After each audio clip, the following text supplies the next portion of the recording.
Hello everyone, कैसे हो आप सभी। आज मेरी दिन की शुरुआत होती है सुबह 7 बजे। मैं 6:45 पे ऐसे उठ जाती हूँ, बट 15 मिनट मैं विहान के साथ लेटी रहती हूँ बेड पे। विहान को प्यार करती हूँ, विहान को गले लगाती हूँ, क्योंकि रात को विहान की तबीयत हो गई थी ख़राब। विहान को वोमिट्स आ गई थी। एक्चुअली हुआ क्या कि विहान को हल्का सा जुकाम था। तो होता है, देखो बच्चे को जब जुकाम हो रहा हो तो वो कुछ खाता पीता नहीं है, और मैंने विहान को ज़बरदस्ती खिला दिया खाना। तो वो खाना, उसको भूख नहीं थी, और होता है ना कि मखाने खिला दिए थोड़े से, कटोरी भर। तो वो विहान को फिर तबीयत ख़राब हो गई थी। फिर मुझे नेक्स्ट डे, फिर मैंने विहान की स्कूल की छुट्टी करवाई थी। उसके बाद आ गया था अगला दिन। अगले दिन ये देखो जी, मैं थोड़ा सा बेड वेड बना रही थी, बिस्तरा बना रही थी, और मैंने फिर पिछले 4-5 दिन से मैंने कुछ भी ज़्यादा शूट नहीं किया था। आप लोगों को बताया था कि मेरी हालत इतनी ज़्यादा ख़राब हो गई थी, वीडियोस बनाने की मेरी कंडीशन ही नहीं थी। मैं फ़ोन पे ना, कल मैंने सुबह की बात बताती हूँ आप लोगों को। मैंने सोचा मैं वीडियो शूट नहीं कर पा रही हूँ, तो चलो कोई नहीं, एक बोल के ही वीडियो बना लेती हूँ आपसे सामने से बात करके। तो मैंने जब कैमरा भी उठाया ना, मेरा हाथ कांप रहा था, मुझसे कैमरा तक नहीं पकड़ा जा रहा था। मेरी ये कंडीशन थी कल मेरी। मैं माइंड से इतनी डिस्टर्ब हो रखी थी। आप भी समझ सकते हो, जब आप ना खाली बैठ के फालतू की बातें सोचते रहते हो, टेंशन्स लेते हो माइंड पे, उन चीज़ों का बहुत ज़्यादा इफ़ेक्ट पड़ता है, और माइंड से ज़्यादा आपके शरीर पे पड़ता है। आपकी हेल्थ भी ख़राब हो जाती है, आप बिस्तर पे बस पड़े रहते हो।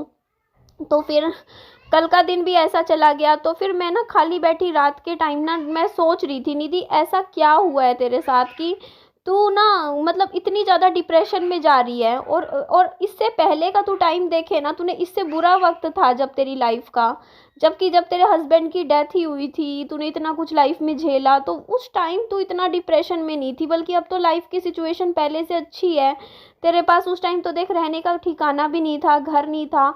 उस टाइम तू डिप्रेशन में जाती, समझ में आता है। लेकिन अब जब देख तेरे पास, मैं ये नहीं कहती कि बहुत कुछ है, लेकिन चल एक कमरे का घर है, तू शांति से बैठी है अपने घर में, और थोड़ा सा देख यूट्यूब से कमा भी रही है, तो अपनी मन मर्जी से पैसे भी खर्च कर सकती है। अगर तेरे को जैसे बुक्स वगैरह किताबें पसंद है, तो शॉपिंग भी कर लेती है। तो फिर अभी तू इतनी ज़्यादा डिप्रेशन में क्यों जा रही है। तो फिर मेरे को जो समझ में आया कि मैं खाली बैठी हूँ। और उस टाइम मैं खाली नहीं बैठी थी, क्योंकि मेरे ऊपर बहुत ज़्यादा प्रेशर था कि मुझे, मतलब पैसे कमाने हैं, घर चलाना है। तो वही है, होता है देखो, जब इंसान ना खाली बैठता है तो 10 तरीके की बातें दिमाग में आती ही आती हैं, और फिर वो टेंशन, एंजाइटी, पैनिक अटैक्स। तो फिर मैंने आज से मैंने डिसाइड करा, ये देखो जी, फिर ये नेक्स्ट एक दिन पहले का दिन था। मैंने विहान को देखो इस तरीके से स्कूल भी भेजा था। तो फिर मैंने डिसाइड किया कि निधि आज से ना तू सुबह लगेगी, सुबह से रात तक। मैंने ना हस्बैंड की डेथ के बाद जो टाइम था ना, मैंने ऐसे ही निकाला था। मैं ना पूरा दिन कामों में लगी रहती थी, सुबह से शाम तक वीडियो शूट करती, कभी बाजार जाती, कभी वहाँ वीडियो बना के लाती। और काम पे इतना मैंने पूरा अपना ना ध्यान इतना ज़्यादा काम पे लगा दिया था, यूट्यूब पे लगा दिया था, कि मैं जब रात को मैं लेटती थी ना, मैं आप लोगों को खुद बताती थी कि ना मैं 9 बजे तक रात को सो जाती हूँ। और ये मेरा रूटीन था 4 साल से, और पिछले कुछ महीनों से मेरा रूटीन हो रहा है, मैं रात के 1:30-2 बजे सो रही हूँ। तो वो चीज़ क्यों, क्योंकि मुझे नींद नहीं आ रही, क्योंकि मैं थक नहीं रही हूँ। मेरा शरीर जब थक जाता है ना, तो वो नींद आ जाती है। तो उस टाइम मैं ना बेड पे लेटती थी 8:30 बजे, और 9 बजे तक तो भाई मेरे को, मेरी हालत ही नहीं होती थी फ़ोन चलाने की, मैं सो जाती थी। और फिर सुबह भी जल्दी उठ जाती थी, तो वो दिनचर्या मेरी ठीक थी। तो जब से मैंने मतलब खाली बैठना शुरू किया है ना, तब से ये सारी प्रॉब्लम मेरे साथ शुरू हुई हैं। तो इसीलिए आज से मैंने डिसाइड किया, निधि मैं एक एक मिनट ना काम करूँगी, मैं वीडियो शूट्स करूँगी, काम में लगी रहूँगी, या कुछ ना कुछ खुद को बिज़ी रखूँगी जितना हो सके। और यहाँ पे आप लोग देख सकते हो, मैं धो रही हूँ बर्तन। और बर्तनों का तो देखो इतना बुरा हमारे सोसाइटी में हाल है। पता है, सोसाइटी में मैं जा रही थी ना गली में, तो एक आंटी मिले, बोलते निधि तू वीडियो में बताना ये चीज़ कि हम पानी की समस्या से जूझ रहे हैं। तो मैंने आंटी को बोला, आंटी मैं पानी पानी की दिक्कत ना, मेरी हर दूसरी वीडियो में मैं इसी का रोना रोती रहती हूँ कि हमारे घरों में पानी की प्रॉब्लम हो रही है। अब क्या कर सकते हैं, अब यही दिक्कत हो रही है। पिछले 1 महीने से हो गया है पूरा। देखो 1 अप्रैल को शुरू हुई थी, मार्च तक ठीक था, पानी की दिक्कत नहीं थी। बट अप्रैल महीने में हमारे इतनी दिक्कत हुई है ना पानी की। 1 अप्रैल से देख लो, पूरा 1 महीना निकल जाएगा, हमारे यहाँ पे पानी की इतनी समस्या हो गई है ना। अब देखो हमारे ऊपर तो पानी चढ़ता ही नहीं है। आप देखो बर्तन भी मैं कैसे धोती हूँ, दो दो बाल्टियाँ लेती हूँ पानी की, 3 बाल्टी पानी की लेती हूँ, तो उनमें मैं किसी तरीके से ना बर्तन धोती हूँ। तो ये इतनी ज़्यादा पानी की समस्या हो गई है ना। और जब पूछते हैं सोसाइटी के मैनेजमेंट से कि पानी क्यों नहीं आ रहा है हमारे यहाँ, 4-4 5 या 6 दिन में, मतलब हफ्ते में एक ही बार लगा लो, बस एक बार पानी आता है। मतलब पीछे से छोड़ते हैं 15 मिनट के लिए बस, और एक बार आता है हफ्ते में एक बार टैंकर, वो टैंकर दे देता है 3-4 बाल्टी 5 बाल्टी पानी बस। अब 5 बाल्टी पानी और उस इतने पानी में हमें देखो कितने दिन चलाने होते हैं।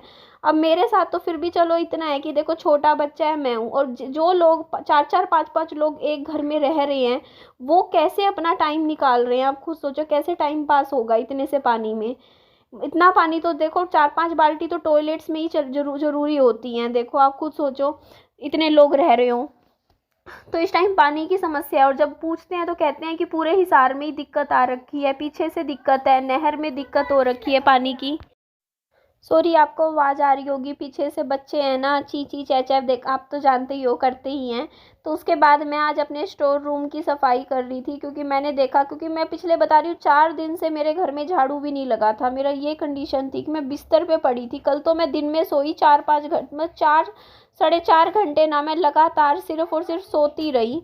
मेरी ये कंडीशन थी। फिर रात को भी मैं सो गई थी जल्दी, तो तबीयत मेरी इतनी ज़्यादा डाउन हो रखी थी ना। तो अब आज मैं उठी, उठ के मैंने कहा कि नहीं निधि, आज तू लग काम कर, थोड़ा थोड़ा करके कर, जैसे जितना बनता है कर, लेकिन तू ऐसे बेड पे नहीं, बेड बिस्तरा नहीं पकड़ेगी, बेड पे नहीं लेटी रहेगी पूरा दिन।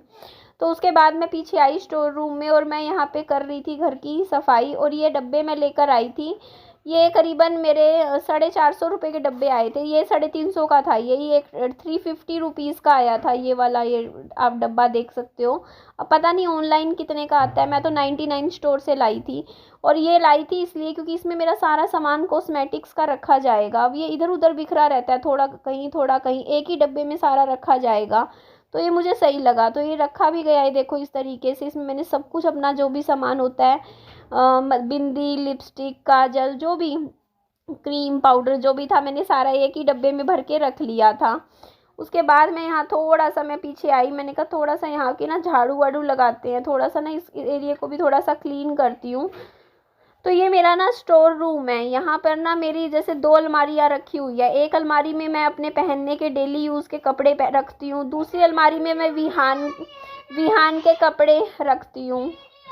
तो मैं क्या करूं, पता है ये बच्चे भी ना पीछे इतना शोर मचाते हैं, और शरारतें तो इतनी करते हैं ना, मतलब बहुत नज़र रखनी पड़ती है। एक आता है विहान के साथ खेलने बच्चा, वो इतना शरारती है। वैसे मेरे सामने मुंह से जुबान नहीं निकलती उसकी, चुप होके बैठा रहता है।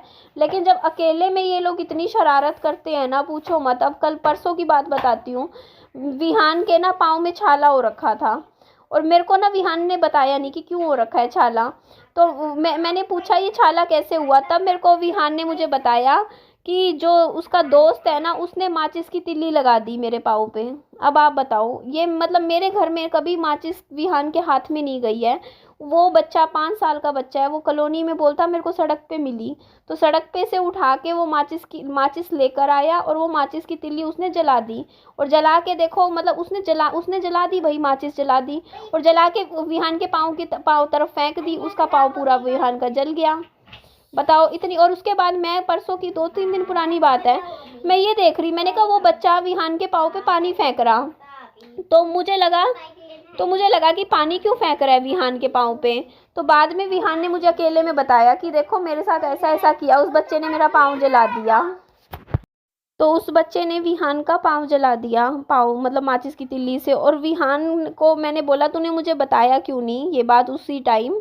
तो बोलता, विहान मुझे बोलता उसने मुझे मना किया था कि अपनी मम्मी को मत बताइयो। बताओ अब आप लोग, मतलब छोटे छोटे बच्चे हैं। विहान भी देखो 4.5 साल का है, वो भी 5-5.5 साल का है। और इनकी शरारतें देखो आप बच्चों की।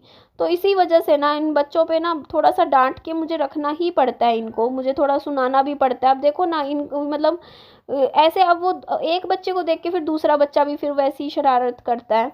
तो फिर मैंने विहान के क्रीम लगाई पाँव पे, मतलब छाला हो गया था मोटा एकदम पानी वाला, क्योंकि माचिस की तिल्ली जल गया और रोया भी नहीं। मैं ये हैरान हूँ भैया, इनकी शरारतें देखो। विहान इतनी सी भी चोट लग जाती है ना तो मेरे पास रोता हुआ आता है कि मम्मी मेरे दर्द हो रहा है, दर्द हो रहा है। और यहाँ बेचारे का पाँव जल गया लेकिन मुंह से आवाज़ नहीं निकली इसके। चुपचाप पानी गिरा बाल्टी से, मतलब 2-4 बाल्टी विहान ने, मतलब उस बच्चे ने विहान के पाँव पे, और चुपचाप बैठा रहा। विहान ने मेरे पास आके रोया नहीं कि नहीं, उसने मना किया है मेरे दोस्त ने कि मम्मी को नहीं पता चलना चाहिए कि मेरे दोस्त को, वरना डांट पड़ेगी। देख लो अब आप लोग, ऐसे एक दूसरे का ऐसे करते हैं ये बच्चे भी ना। तो बस फिर मैंने उस बच्चे को अकेले में बैठ के बुलाया, डांटा तो नहीं मैंने। फिर वो भी यूं, मुंह से आवाज़ ही नहीं निकली उस बच्चे के। मैं बोलती तूने क्यों किया, बता तूने क्यों किया। चुप, एकदम चुप, एकदम मुंह से वो ना, मतलब आवाज़ ही नहीं निकली। फिर मैंने कहा क्या बोलूँ अब मैं, वो भी बच्चा ही है। बट मैंने फिर समझाया, मैंने कहा आज के बाद ये शरारत नहीं करनी, माचिस के साथ नहीं खेलना, ये कोई खेलने की चीज़ नहीं होती।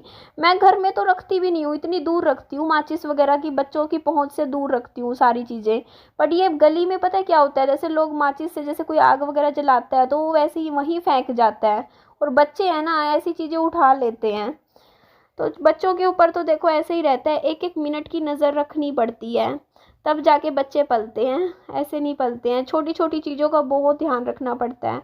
तो यहाँ मैंने पूरे स्टोर रूम में से, ये स्टोर रूम था, ये चप्पल जूते देखो मैंने इकट्ठे एक जगह स्टैंड पे सही से लगा दिए। उसके बाद मैंने पूरे स्टोर रूम में, पूरे फर्श पे से पोछा तो नहीं लगाया, पर हाँ झाड़ू झाड़ू मैंने लगा दिया था।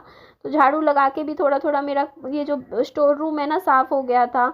तो आपको मैं यहाँ पे दिखा रही थी, ये देखो इस तरीके से। अभी ऐसा नहीं है कि मैंने बहुत अच्छे से साफ़ किया हो या बहुत अच्छे से सेटिंग कर दी हो स्टोर रूम की, बस इतना है कि थोड़ा थोड़ा जितना मुझसे हो रहा है मैं कर रही हूँ। तो ये देखो, तो यहाँ मेरा सारा फालतू का जो सामान है ना ये पीछे आ जाता है।